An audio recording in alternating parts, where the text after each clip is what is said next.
Student, welcome my YouTube channel Kapardi knowledge class. तो आज हम आपके लिए टॉपिक लेके आए हैं जो पॉलिटी का है, सिविक्स का है, नागरिक शास्त्र का आपका है, मूल अधिकार तथा मूल कर्तव्य, fundamental rights and fundamental duties. तो जैसा कि आपको पता है कि हम अपने वीडियो का स्टार्टिंग जो है किसी ना किसी डिफिनेशन से करते हैं, तो आज भी हमने एक डिफिनेशन ली है और आप लोग भी एग्ज़ाम में अपने आंसर को लिखने से पहले अगर आप कोटेशन या कोई आपको परिभाषा या कोई डिफिनेशन आपको पता हो तो आप अपने उत्तर लिखने से पहले डिफिनेशन डाल देंगे, तो जिससे आपका उत्तर ज़्यादा अट्रैक्टिव होगा और जिससे एग्जामिनर जो है इम्प्रेस होकर आपको अतिरिक्त नंबर देने के लिए बाध्य हो जाएगा।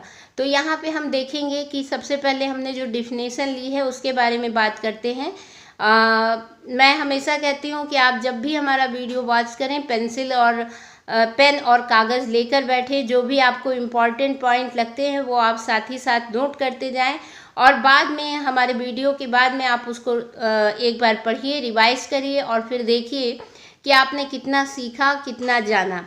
ठीक, तो सबसे पहले हम परिभाषा शुरू करते हैं जो कि हमने अपनी स्क्रीन पे भी दे दिया है। भारतीय संविधान में जनता को दिए गए मूल अधिकार दूसरे बहुत से देशों के संविधानों में पाए जाने वाले मूल अधिकारों से अधिक विशद और यथार्थ है। तो भारतीय जो संविधान है, जो उसमें जनता के जो मूल अधिकार दिए गए हैं, तो वो दूसरे बहुत से देशों से दूसरे देशों में भी मूल अधिकार और कर्तव्य दिए गए हैं, तो उनसे हमारा जो भारतीय संविधान में जो मूल अधिकार दिया गया है वो अधिक विशद और यथार्थ है, वास्तविक है यानी कि। ठीक है, तो अब हम बात करते हैं कि जो मूल अधिकार है इनसे हम क्या समझते हैं, ये या क्या होते हैं, इनका अर्थ क्या है। हमेशा एग्जाम में क्वेश्चन आते हैं कि आप मूल अधिकार के बारे में बताइए, मूल अधिकार से आप क्या समझते हैं या इनके विशेषताएं और लक्षण बताइए। इस तरह से बहुत सारे क्वेश्चंस आपके एग्जाम्स में पूछे जाते हैं। तो सबसे पहले हम देख लेते हैं कि मूल अधिकार के बारे में थोड़ा सा आपको परिचय करा देते हैं। संविधान की जो प्रस्तावना है उसमें न्याय, स्वतंत्रता, समानता एवं भ्रातृत्व के अधिकारों का उल्लेख है। मूल अधिकार इनको वास्तविक रूप प्रदान करते हैं। जो हमारे बहुत सारी बातें हमारे संविधान में कही गई हैं, लेकिन जो ये मूल अधिकार जो जनता को मिले हैं, जो हम लोगों को मिले हैं, ये जो हैं इनको वास्तविक रूप प्रदान करते हैं। व्यक्ति तथा राज्य के बीच संघर्ष बहुत पुराना है। व्यक्ति और राज्य के बीच बहुत पुराने समय से संघर्ष चलता चला आ रहा है और संघर्ष में व्यक्ति की रक्षा के लिए कुछ दार्शनिकों ने यह सुझाव दिया है कि नागरिकों को कुछ ऐसे मूल अधिकार प्रदान किए जाएं जिनका उल्लंघन शासन भी ना कर सके।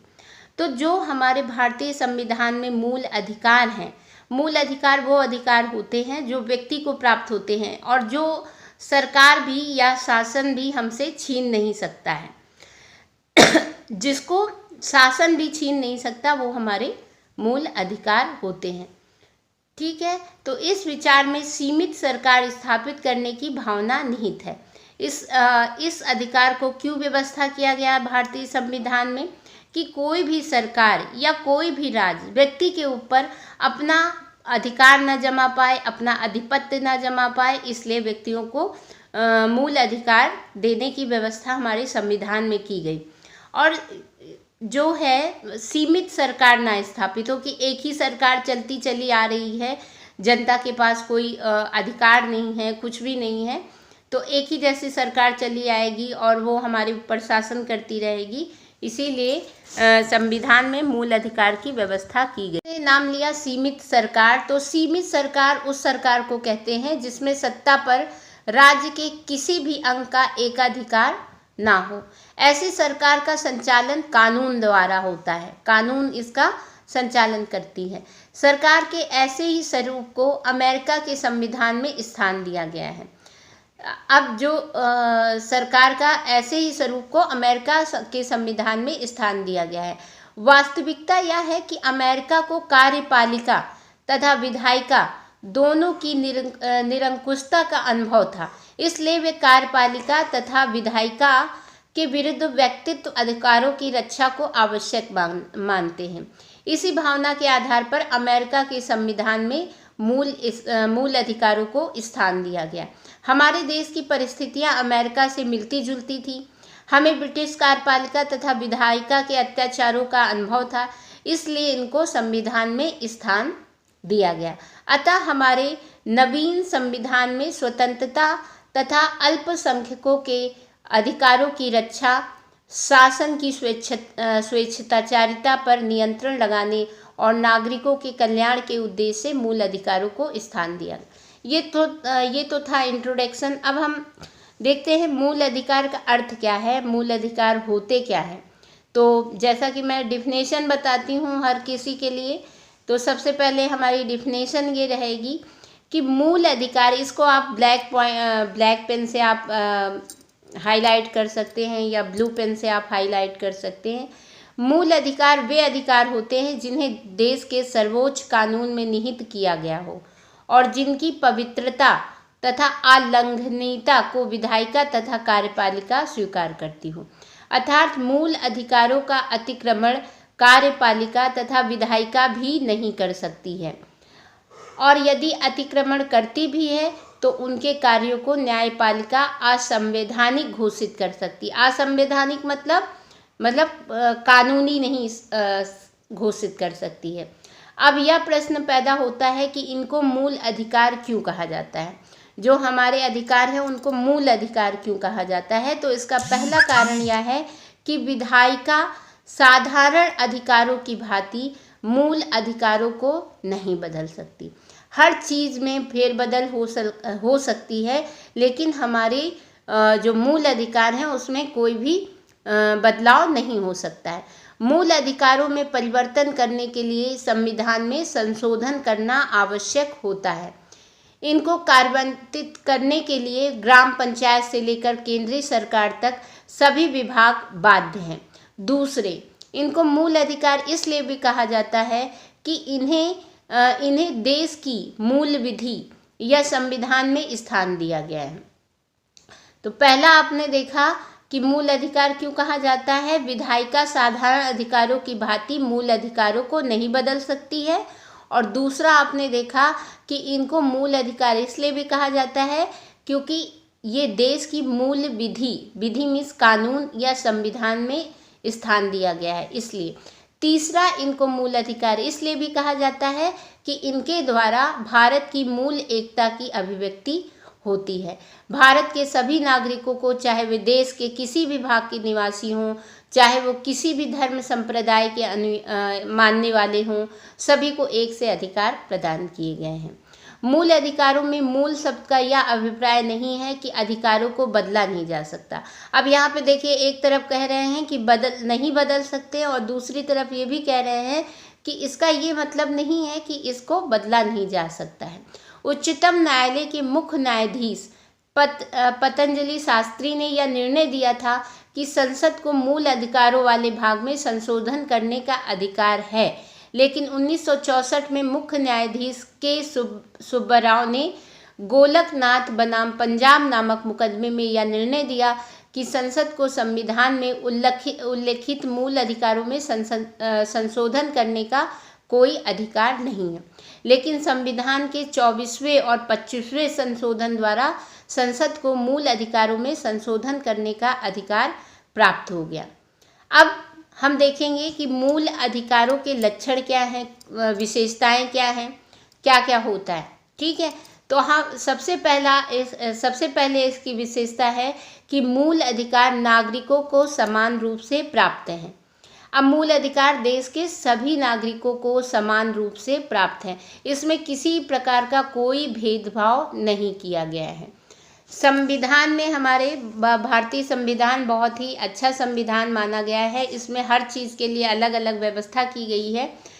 अब जब आप उसको पढ़ेंगे तब आप जानेंगे, और जो ऐसे नेता लोग भ्रमित करते रहते हैं वो चीज़ें अलग हैं। अब यहाँ पे क्या है, मूल अधिकार नागरिकों को समान रूप से प्राप्त हैं, सभी नागरिकों को समान रूप से प्राप्त है, इसमें किसी प्रकार का कोई भेदभाव नहीं किया गया है। दूसरा है, मूल अधिकारों को सभी सरकारी मान्यता देने तथा कार्यान्वित करने को बाध्य है। मूल अधिकार को जो भी सरकार, कोई ये नहीं कह सकती कि हमारे राज्य में मूल अधिकार को नहीं माना जाएगा या ये वाला मूल अधिकार हम मानने के लिए बाध्य नहीं है। तो हमारे संविधान में ये व्यवस्था है, कोई भी सरकार हो उसको ये मान्यता देना तथा कार्यान्वित करने को बाध्य, मतलब उसको क्रिया रूप में वो लागू रख सकते हैं, वो उसके लिए बाध्य है। अगर मूल अधिकार नहीं होंगे तो सरकारें क्या करेंगी, अपना आधिपत्य चलाएंगी और इस तरह से देश में क्या होगा, अराजकता और भ्रष्टाचार फैल जाएगा। इसलिए अभी हमने जैसा कि बताया कि पहले पुराने समय से राज्य और व्यक्तियों के बीच में संघर्ष चलता चला आ रहा है, तो व्यक्तियों को अपनी रक्षा के लिए ये मूल अधिकार संविधान में इसकी व्यवस्था की गई है। मूल अधिकारों को संघीय सरकार, राज्य सरकार तथा स्थानीय सरकार मान्यता देने तथा उनको लागू करने के लिए बाध्य है। यदि कोई सरकार मूल अधिकारों के अनुरूप काम नहीं करती तो न्यायपालिका उसको लागू करने के लिए सरकार को बाध्य कर सकती है। अब तीसरा इसकी विशेषता है, मूल अधिकारों की संरक्षक न्यायपालिका है। जो हमारे मूल अधिकार हैं उसकी संरक्षक, मतलब उसकी जो रक्षा करने वाला कौन है, हमारी न्यायपालिका है। न्यायपालिका में जैसे आपका सुप्रीम कोर्ट, हाई कोर्ट आ जाता है। अगर कोई सरकार या व्यक्ति या संस्था हमारे मूल अधिकारों का हनन करती है, हमें जो मूल अधिकार प्राप्त हैं तो उसको जो है उसका हनन करती है, तो व्यक्ति उसकी सुरक्षा के लिए न्यायपालिका की शरण में जा सकता है। न्यायपालिका संबंधित व्यक्ति, संस्था तथा सरकार को दंडित कर सकती है। इससे स्पष्ट है कि न्यायपालिका मूल अधिकारों की संरक्षक है। तो आपने तीसरी विशेषता देखी कि मूल अधिकारों की संरक्षक कौन है, न्यायपालिका है। अगली विशेषता है सरकार की निरंकुशता पर अंकुश। अगर ये जो हमारे मूल अधिकार हैं, इससे क्या होता है, सरकार की निरंकुशता पर अंकुश लगता है, मतलब रोक लगती है। मूल अधिकारों का सभी सरकारों पर एक अंकुश रहता है, क्योंकि कोई भी सरकार मूल अधिकारों पर अंकुश नहीं लगा सकती, वह मूल अधिकारों के अनुसार काम करने के लिए बाध्य है। इससे यह पता चलता है कि मूल अधिकारों द्वारा सरकार की निरंकुशता पर अंकुश लगाया गया है। अब अगली विशेषता है, कुछ अधिकार भारत में रहने वाले सभी व्यक्तियों को प्राप्त हैं। कुछ ऐसे अधिकार हैं जो भारत में रहने वाले सभी व्यक्तियों को प्राप्त हैं। अब जैसे चाहे वो भारत के नागरिक हों अथवा नहीं, जैसे भारत के जो भी नागरिक हैं अगर कहीं बाहर भी रह रहे हैं तब भी उनको कुछ अधिकार प्राप्त हैं। अब जैसे कि जीवन तथा व्यक्तिगत स्वतंत्रता का अधिकार, उनको स्वतंत्रता का अधिकार है, व्यक्तिगत स्वतंत्रता का अधिकार है और जीवन का अधिकार है। दूसरी ओर कुछ ऐसे अधिकार हैं जो भारत के नागरिकों को प्राप्त हैं, जैसे विचार प्रकट करने, संघ बनाने आदि के अधिकार। अब अगली विशेषता है राष्ट्र तथा समाज हित में मूल अधिकारों पर प्रतिबंध। अब एक तरफ तो कहा जा रहा है कि सरकार जो है हमारे मूल अधिकारों का हनन नहीं कर सकती है, उसको मानने के लिए बाध्य है, लेकिन कहीं कहीं कभी कभी ऐसी स्थितियां आ जाती हैं जब सरकार हमारे मूल अधिकारों पर प्रतिबंध लगा सकती है। प्रतिबंध का मतलब जो है कुछ समय के लिए उसको मानने के लिए बाध्य नहीं रहती है, तो उस पर रोक लगा सकती है। तो संविधान में नागरिकों को जो मूल अधिकार दिए गए हैं वे असीमित रूप से प्राप्त नहीं हैं, मतलब हर समय हमें नहीं प्राप्त हैं। कभी कभी ऐसे संकट आ जाते हैं या कुछ ऐसी बातें हो जाती हैं जब सरकार को मूल अधिकारों पर प्रतिबंध लगाना पड़ता है। व्यक्ति के अधिकारों से राष्ट्र तथा समाज का हित उच्च होता है। अब जो हमारे मूल अधिकार हैं उससे ज़्यादा हमारे राष्ट्र के हित ज़्यादा ज़रूरी है, वो सर्वोपरि होता है। जब सरकार को लगता है कुछ ऐसी बात है जिससे हमारे राष्ट्र का अहित हो रहा है या हमारा राष्ट्र संकट में आ सकता है, तो सरकार चाहे तो हमारे मूल अधिकार पर प्रतिबंध लगा सकती, वो भी कुछ समय के लिए, हमेशा के लिए नहीं। इसलिए राष्ट्र की सुरक्षा तथा समाज के हित में मूल अधिकारों पर प्रतिबंध लगाया जा सकता है।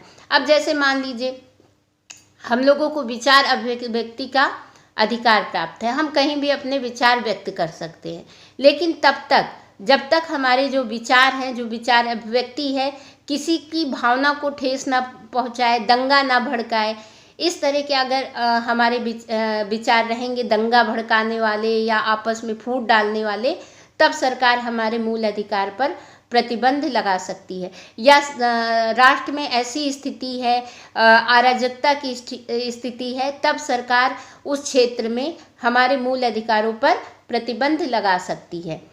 तो सबसे ज़्यादा राष्ट्र की सुरक्षा की बात, समाज के हित की बात सर्वोच्च होती है, इसलिए तब हमारे मूल अधिकारों को पर प्रतिबंध लगा सकती है। अगर जैसे कि हमको स्वतंत्रता का अधिकार, हम कहीं भी आ जा सकते हैं, घूम टहल सकते हैं, तो इसका ये मतलब नहीं कि हम हर किसी के घर में घुस जाएं, हर किसी के बेडरूम में घुस जाएं। तो हमें भी देखना है कि हमको जो भी अधिकार मिले हैं तो वो वहीं तक की हैं जब तक वो किसी की स्वतंत्रता को भंग नहीं करते हैं। हमको तब तक स्वतंत्रता है, हम अपने मूल अधिकार को तब तक उपयोग में ला सकते हैं जब तक कि दूसरे किसी के अधिकार की हानि ना हो या दूसरे को परेशानी ना हो। तो अब यहाँ पे अगर हम इस तरह का कोई कार्य करते हैं तो सरकार हमारे मूल अधिकार पे प्रतिबंध लगा सकती है। और अगर हम जब जेल में होते हैं तो भी हमारे मूल अधिकार पे प्रतिबंध लग जाता है, सरकार हमारे मूल अधिकार पे प्रतिबंध लगा सकती है। जब हम जेल में रहेंगे तो हम एक समान आदमी की तरह नहीं रहेंगे, तो सरकार हमारे जो मूल अधिकार हैं उस पर प्रतिबंध लगा सकती है। मूल अधिकार भारत की परिस्थितियों के अनुकूल, मूल अधिकारों को भारत की परिस्थितियों के अनुकूल बनाकर जीवन उपयोगी बनाया गया है, अर्थात व्यक्ति के जीवन में इनका बड़ा महत्व है। संविधान में मूल अधिकार की व्यवस्था इसलिए की गई है क्योंकि हमारे देश का हित हो सके, और इसका हमारे व्यक्ति के जीवन में बहुत बड़ा महत्व है, और ये हमारे भारत की परिस्थितियों के अनुकूल बनाया गया है इनको, जो हमारे जीवन उपयोगी है। अब अगली इसकी विशेषता है मूल अधिकारों को भारत के संविधान में स्थान। जो हमारे मूल अधिकार हैं, इसकी महत्वपूर्ण विशेषता यह है कि मूल अधिकारों को सर्वोच्च मूल्य विधि में स्थान दिया हुआ है, अर्थात मूल अधिकारों का विवरण भारत के संविधान में दिया हुआ है। अब मूल अधिकारों के जो प्रकार हैं यहाँ इन शॉर्ट में हम बता दे रहे हैं, और फिर हम अपने अगले वीडियो में डिटेल से आपको इनके बारे में बताएंगे। जैसे कि हमारे जो मूल अधिकार हैं वो 6 यहाँ मैं आपको बताऊंगी। 6 जो अधिकार है मूल अधिकार वो निम्न प्रकार हैं। जैसे समानता का अधिकार, अनुच्छेद 14 से 18 तक समानता का अधिकार बताया गया है, उसमें समानता के अधिकार की बात की गई है। अनुच्छेद 14 से 18 ये पॉइंट नोट करने वाले हैं, आप इनको नोट कर लीजिए। अनुच्छेद 14 से 18 समानता का अधिकार बताया गया है। फिर अनुच्छेद 19 से लेके 22 तक स्वतंत्रता का अधिकार है, हमें स्वतंत्रता का अधिकार है। तीसरा आपका है अनुच्छेद 23 से 24 तक की हमें शोषण के विरुद्ध अधिकार है। कोई हमारा शोषण करता है या तो हम उसके विरुद्ध आवाज़ उठा सकते हैं, न्यायपालिका के पास जा सकते हैं। ये धार्मिक स्वतंत्रता का अधिकार जो कि अनुच्छेद 25 से 28 तक की बताया गया है। इसमें धार्मिक स्वतंत्रता का अधिकार का मतलब है हमें किसी भी धर्म की पूजा पाठ या हमें उसके नियम कायदे ये मानने का हम स्वतंत्र हैं। हम किसी भी धर्म की पूजा कर सकते हैं, किसी भी मंदिर में जा सकते हैं, मस्जिद में जा सकते हैं, जहाँ हमें मन हो वहाँ हम जा सकते हैं, मतलब हमें धार्मिक स्वतंत्रता का अधिकार है। सांस्कृतिक एवं शिक्षा संबंधी अधिकार, ये अनुच्छेद 29 से 30 में इसका वर्णन किया गया है। सांस्कृतिक एवं शिक्षा संबंधी अधिकार, संवैधानिक उपचारों का अधिकार जो कि अनुच्छेद 32 में बताया गया है। एक बार फिर से मैं रिवाइज करा दे रही हूँ। समानता का अधिकार अनुच्छेद 14 से 18 में बताया गया है। स्वतंत्रता का अधिकार अनुच्छेद 19 से 22, शोषण के विरुद्ध अधिकार अनुच्छेद 23 से 24, धार्मिक स्वतंत्रता का अधिकार अनुच्छेद 25 से 28, सांस्कृतिक एवं शिक्षा संबंधी अधिकार अनुच्छेद 29 से 30, संवैधानिक उपचारों का अधिकार अनुच्छेद 32। तो ये थी इसके मूल अधिकारों के प्रकार, और मूल अधिकारों को 7 भागों में बांटा गया है। भारतीय संविधान में मूल अधिकारों को 7 भागों में बांटा गया था। अब इसमें 6 अधिकार हैं। पहले जब प्रारंभ में क्या था, 7 भागों में बांटा गया था। लेकिन वर्तमान में अभी इसमें 6 अधिकार हैं। संपत्ति के, इसमें से संपत्ति के अधिकार को संविधान के 44वें संशोधन यानी कि 1979 द्वारा मूल अधिकारों के रूप में समाप्त कर दिया गया। पहले क्या था, व्यक्ति को संपत्ति रखने का अधिकार था, जितना चाहे वो संपत्ति रख सकता था। लेकिन अब क्या हुआ, ये देखा गया कि इससे क्या हो रहा था कि कुछ व्यक्तियों के पास संपत्ति बहुत ज़्यादा होती चली जा रही थी, तो इस वजह से उसकी एक लिमिट तय कर दी गई है कि इतने तक की आप संपत्ति रख सकते हैं, इसके अलावा आप संपत्ति नहीं रख सकते हैं। तो ये आपका 44वें संशोधन 1979 मतलब 1979 द्वारा मूल अधिकारों के रूप में इसको समाप्त कर दिया गया। तो अब बचे 6 आपके मूल अधिकार बचे। कौन कौन से? समानता का अधिकार, स्वतंत्रता का अधिकार, शोषण के विरुद्ध अधिकार, धार्मिक स्वतंत्रता का अधिकार, सांस्कृतिक एवं शिक्षा संबंधी अधिकार, संवैधानिक उपचारों का अधिकार। तो ये थे आपके मूल अधिकार का अर्थ और ये इसके प्रकार। और आगे की जो है वीडियो हम अपने नेक्स्ट उसमें पार्ट में दिखाएंगे। तब तक अगर आपको वीडियो पसंद आया है तो लाइक कीजिए, शेयर कीजिए, जिसको इस वीडियो की ज़रूरत है उन तक हमारा ये वीडियो पहुंचाइए। और इसके पहले भी हमने नागरिक शास्त्र से रिलेटेड, इकोनॉमिक्स से रिलेटेड, होम साइंस से रिलेटेड, सोशल साइंस से रिलेटेड बहुत सारे वीडियो हमने अपने चैनल पर डाल रखे हैं। अगर आपको वीडियो देखना है तो हमारे चैनल पर जाकर प्लेलिस्ट में जाइए और वहाँ पे अपने विषय के अकॉर्डिंग आप चयन करिए और वहाँ पे आप हमारे वीडियो वॉच कर सकते हैं। और वीडियो को लास्ट तक देखने के लिए बहुत बहुत धन्यवाद। जय हिंद, जय भारत।